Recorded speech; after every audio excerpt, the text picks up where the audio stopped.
আসসালামু আলাইকুম, সবাইকে শুভ বিকাল। শুরু করছি নবীদের কাহিনীটি। আজকের যে কাহিনী সেটা হচ্ছে নূহ আলাইহিস সালামের কাহিনী। আমি ধারাবাহিকভাবে পাঠ করছিলাম। বইটি লিখেছেন মোহাম্মদ আসাদুল্লাহ আল গালিব। আজকের পর্বটি হচ্ছে নূহের প্লাবন ও গজবের কোরআনী বিবরণ।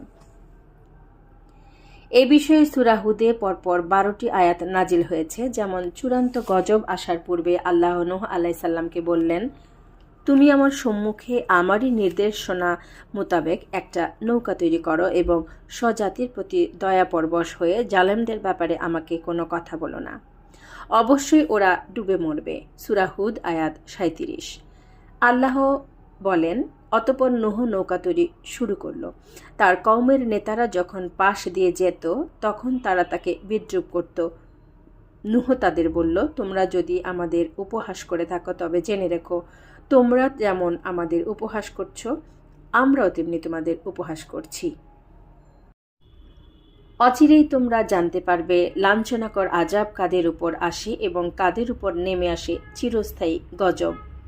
আল্লাহ বলেন, অবশেষে যখন আমার হুকুম এসে গেল এবং চুলা উদ্বেলিত হয়ে উঠল, অর্থাৎ রান্নার চুলা হতে পানি উথলে উঠল, তখন আমি বললাম, সর্বপ্রকার জোড়ার দুটি করে এবং যাদের উপর পূর্বেই হুকুম নির্ধারিত হয়ে গেছে তাদের বাদ দিয়ে তোমরা পরিবারবর্গ ও সকল ঈমানদারগণকে নৌকায় তুলে নাও। বলা বাহুল্য, অতি অল্প সংখ্যক লোকই তার সাথে ঈমান এনেছিল। নূহ তাদের বলেন, তোমরা এতে আরোহণ করো, আল্লাহর নামেই এর গতি ও স্থিতি। নিশ্চয়ই আমার প্রভু অতীব ক্ষমাশীল ও দয়াবান।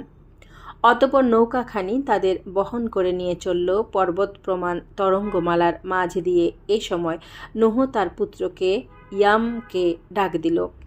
যখন সে দূরে ছিল, হে বৎস, আমাদের সাথে আরোহণ করো, কাফেরদের সাথে থেকো না। সে বলল, অচিরেই আমি কোনো পাহাড়ে আশ্রয় নেব যা আমাকে প্লাবনের পানি হতে রক্ষা করবে। নূহ বলল, আজকের দিনে আল্লাহর হুকুম থেকে কারো রক্ষা নেই, একমাত্র তিনি যাকে দয়া করবেন সে ব্যতীত। এমন সময় পিতা পুত্র উভয়ের মাঝে বড় একটা ঢেউ এসে আড়াল করল এবং সে ডুবে গেল। অতঃপর নির্দেশ দেওয়া হলো, হে পৃথিবী, তোমার পানি গিলে ফেলো, অর্থাৎ হে প্লাবনের পানি নেমে যাও। হে আকাশ, ক্ষান্ত হও, অর্থাৎ তোমার বিরামহীন বৃষ্টি বন্ধ করো। অতঃপর পানি হ্রাস পেল এবং গজব শেষ হলো। ওদিকে জুদি পাহাড়ে গিয়ে নৌকা ভিড়ল এবং ঘোষণা করা হলো, জালেমরা নিপাত যাও।